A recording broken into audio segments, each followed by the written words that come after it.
Hello guys, in this video I will show you how to use mask to clip the content with opacity and gradient. Before that we just see this demo. This code with the Z stack of background color of linear gradient. You can select this one and you can adjust this background gradient like this.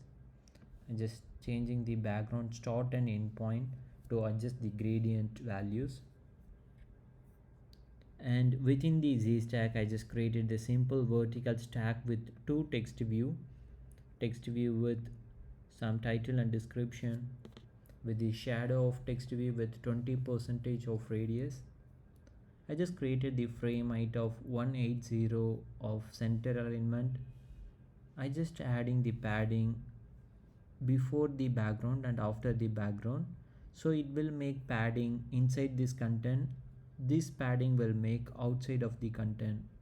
So this background color is white in color, and I added the corner radius of each side 30 dB. So each side will be a corner radius 30 dB. Now I just going to show some transparency mask.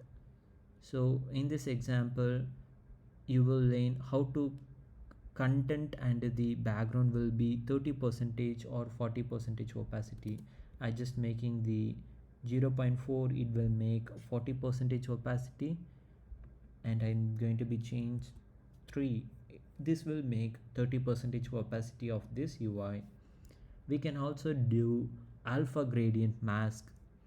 I just turn off this one and I'm going to be show you the alpha gradient mask. Is nothing but just inside this mask you're just adding the linear gradient value, and this will be masking the content using a gradient from top at 100% opacity to bottom at 0% opacity.